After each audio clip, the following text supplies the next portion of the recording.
안녕하세요 여러분, 성공합시다. 오늘 본문은 너무나 중요하고 또 너무나 드라마틱한 장면인데요. 바로 하나님께서 이삭을 번제물로 바치라고 하는 그 장면이에요. 이 이해 안 되는 이 명령을 통해서 하나님은 우리에게 뭘 알려주고 싶으셨을까요? 아무리 큰 교훈이 있다고 그래도 이건 진짜 너무하신 거잖아요. 너무한 만큼 반전 감동이 있는데요. 궁금하시죠? 한번 본문 안으로 들어가 보도록 할게요. 1절, 이런 일이 있은 지 얼마 뒤에 하나님이 아브라함을 시험해 보시려고 그를 부르셨다. 아브라함아 하고 부르시니 아브라함은 예 여기 있습니다 하고 대답하였다. 하나님이 말씀하셨다. 너의 아들, 내가 사랑하는 외아들 이삭을 데리고 모리아 땅으로 가거라. 내가 너에게 일러주는 산에서 그를 번제물로 바쳐라. 자, 먼저 이런 일이 있은 뒤 얼마 뒤에 이 엄청난 명령을 하셨어요. 자, 이런 일은 어떤 일일까요? 네, 맞아요. 이스마엘을 내보낸 후라고 볼 수 있어요.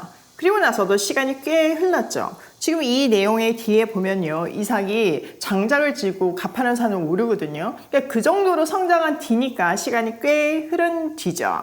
자, 하나님은요, 아브라함을 시험하시기 위해서 부르셨어요. 그 시험은 바로 진짜 이해가 안 되는 독자 이삭을 하나님이 지정한 장소에서 번제물로 바치라는 것이었죠. 우선 장소를 먼저 살펴보면요, 모리아 땅에 있는 산은요, 먼 훗날 성전이 지어지는 장소예요. 우리가 시온산으로 부르는 바로 그곳이죠. 뭔가 오버랩되는 장면이 있지 않나요? 네, 조금 더 살펴볼게요. 또 번제는요, 제물 전체를 불태워 드리는 제사였어요. 이거는 온전한 헌신, 감사를 뜻하는 제사였죠. 아무리 그래도 너무 기가 막힌 명령이에요. 또 하나님이 하신 말씀을 살펴보면요, 너의 아들, 내가 사랑하는 외아들 이삭이라고 말씀하시잖아요. 그러니까 아브라함에게 이삭이 어떤 존재인지를 하나님이 더 잘 알고 있다고 이렇게 말씀하시고 계세요. 그런데 그거하고 완전 반대되게 그 아들을 번제물로 바치래요. 이거 진짜 난해해요, 그쵸? 게다가 우리가 아는 하나님의 성품으로는 이런 일을 시키실 분이 아니시잖아요. 게다가 시험하기 위해서요. 하나님은 정말 인간 번제를 원하셨을까요? 사실 인간 번제는요, 하나님 너무 싫어하시는 이방인들이 제사 지내는 방법이기도 했어요. 아브라함이 살던 고대 근동 지방에서는 내가 원하는 것을 신에게 얻어내기 위해서 나한테 제일 귀중한 것을 바치는데 그게 바로 자녀였어요. 그러니까 자기가 원하는 것을 얻기 위해서 자식을 바치는 이기심의 끝판왕이 인간 번제죠. 근데 사실 이거는 전 세계에 하나님을 모르는 사람들 사이에 다 퍼져 있는 풍습이었어요. 우리나라 전래동화에도 보면요, 이쁜이를 그 마을의 안전을 위해서 지네한테 바치잖아요. 또 심청전도 마찬가지예요. 바다가 평안하기 위해서, 또 아버지의 눈을 뜨게 하기 위해서 용왕에게 지금 산 처녀를 바치잖아요. 이게 다 인신 제사예요. 근데 하나님은 그런 개념으로 하신 게 아니에요. 내가 너 책임질 테니까 너한테 제일 소중한 거 바쳐라. 이런 의미가 절대로 아니고 아브라함의 믿음을 테스트하기 위함이셨어요. 그리고 그 시험에는요, 너무 이해가 안 되는 이상한 시험인 만큼 이해가 안 되는 큰 의미가 담겨져 있는데요. 조금 더 살펴볼게요. 3절, 아브라함이 다음날 아침에 일찍이 일어나서 나귀의 등에 안장을 얹었다. 그는 두 종과 아들 이삭에게도 길을 떠날 준비를 시켰다. 번제에 쓸 장작을 다 쪼개어 가지고서 그는 하나님이 그에게 말씀하신 그곳으로 길을 떠났다. 다음날 아침 일찍 일어나서 아브라함은 두 종과 아들 이삭에게 번제를 드릴 준비를 시켰어요. 그리고 말씀하신 그곳으로 주저함 없이 떠났죠. 아브라함은 이렇게 하나님의 명령을 지체하지 않았어요. 즉 주저함 없이 행하는 믿음의 사람이 되었다는 뜻이죠. 자, 4절. 사흘 만에 아브라함은 고개를 들어서 멀리 그곳을 바라볼 수 있었다. 그는 자기 종들에게 말하였다. 내가 이 아이와 저리로 가서 예배를 드리고 너희에게로 함께 돌아올 터이니 그동안 너희는 나귀와 함께 여기에서 기다리고 있거라. 아브라함은 번제에 쓸 장작을 아들 이삭에게 지우고 자신은 불과 칼을 챙긴 다음에 두 사람은 함께 걸었다. 자, 모리아 산은 사흘길이었어요. 성경에서 3이라는 숫자는요, 중요한 일을 준비하는 기간의 의미이기도 하고요, 아주 먼 길을 가는 것을 상징하기도 해요. 하나님은 3일의 시간을 주심으로 해서 아브라함이 적극적인 어떤 감정으로 이삭을 드리는 것이 아니라 철저히 연단하고 시험을 통과한 헌신을 요구하신다는 것을 강조하고 있어요. 아브라함이 3일 길을 걸으면서 얼마나 괴로웠을까요? 또 얼마나 많은 질문을 하며 하나님께 애원해 보았을까요?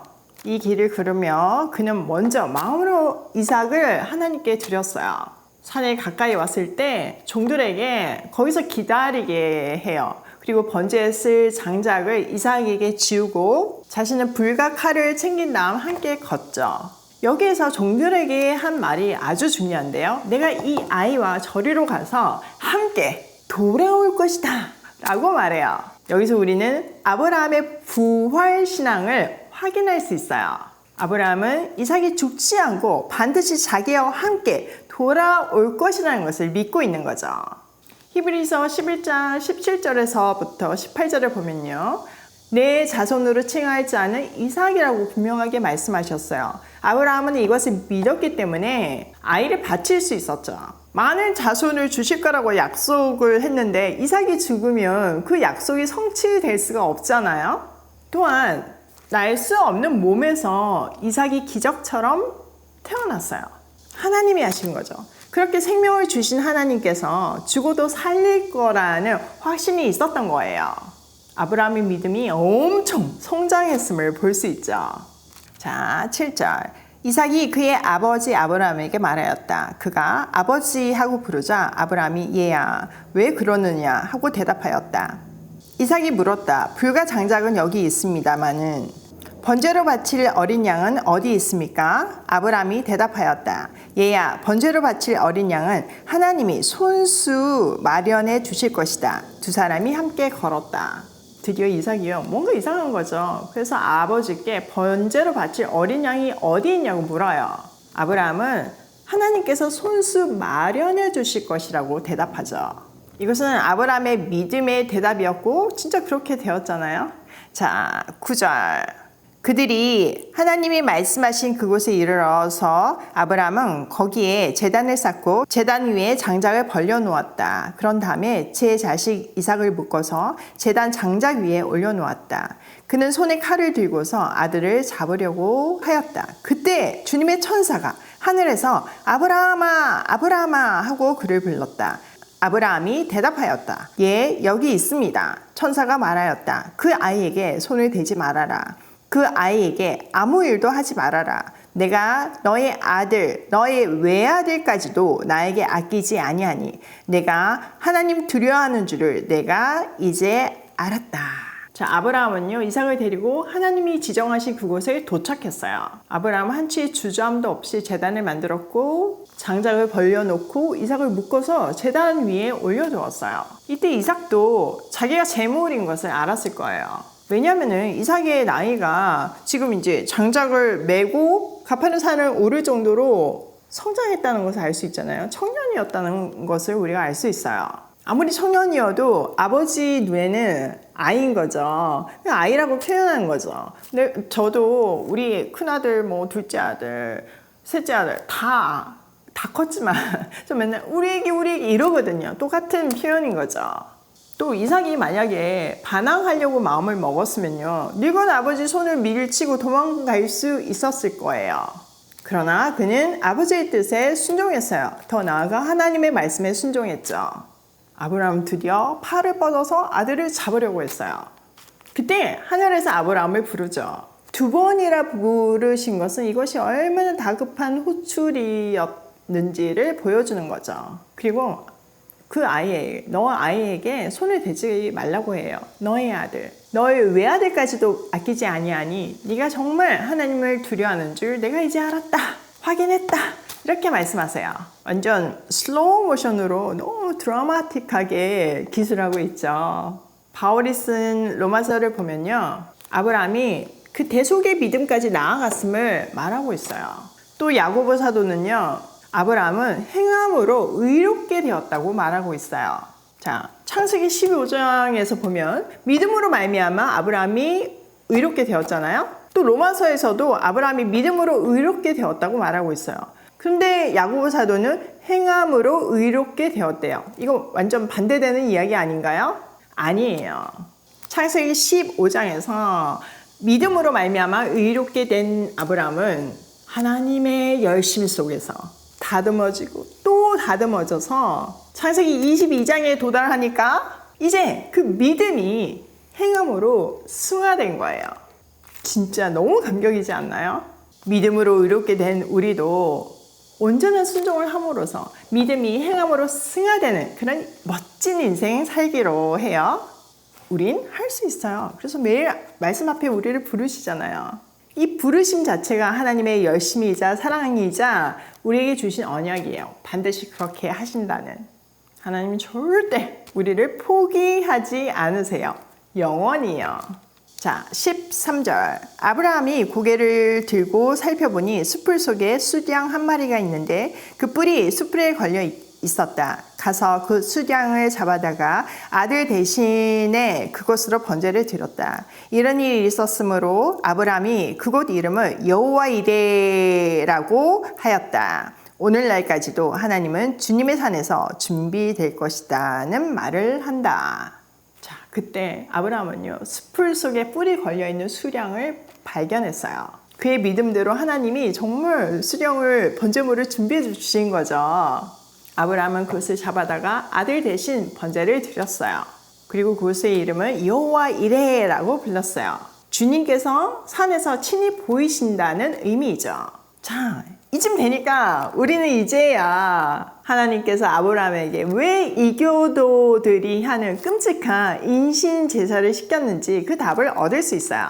아브라함에게 또 오고 오는 후손에게 우리에게 대속의 원리를 완벽하게 가르쳐 주고 싶었던 거죠. 아담의 범죄로 모든 사람은 죄인이 되었고 그 죄의 값으로 죽을 수밖에 없었어요. 그 대가를 치러주시는 분, 대신 치러주시는 분이 계신데 그것이 그리스도임을 이때부터 알려주고 계시는 거예요.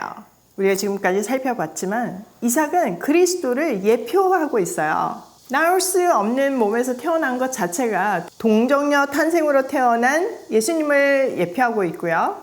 또 아버지에 의해서 죽었다가 부활한 것도 마찬가지죠. 이미 뭐 칼을 들은 거는 죽은 거나 마찬가지니까요. 또 이삭도 예수님도 그 역할이 대속제물이었어요. 하나님은 선악과를 따먹으면 정령 죽으리라고 말씀하셨는데 그래서 인간은 죽을 수밖에 없었는데 창세기 3장에 보면 이름 모를 한 짐승을 죽여서 가죽옷을 해 입히잖아요. 그때부터 대속의 의미를 가르쳐주고 계세요.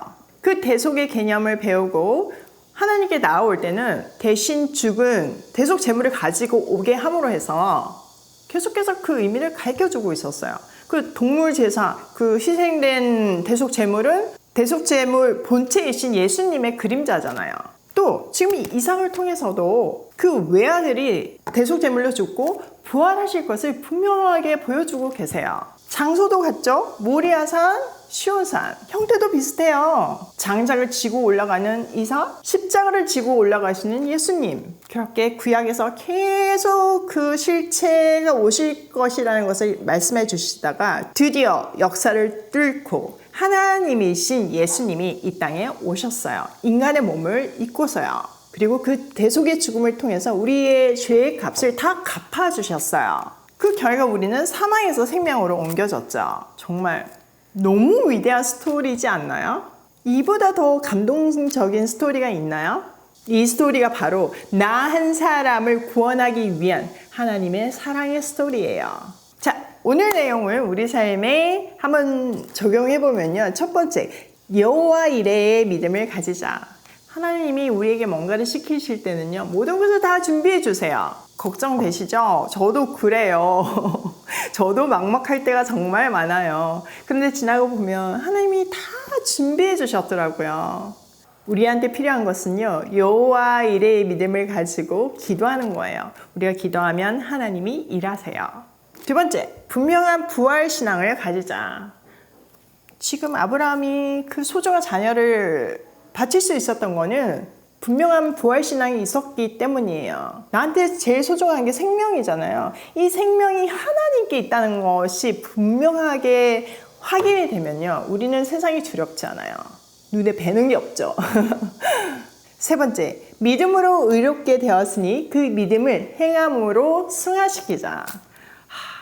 정말 아브라함을 보면요, 너무 감격스럽고 정말 하나님이 얼마나 우리를 오랫동안 기다리시며 다듬으시며 동행하시는지가 눈에 훤히 보여요.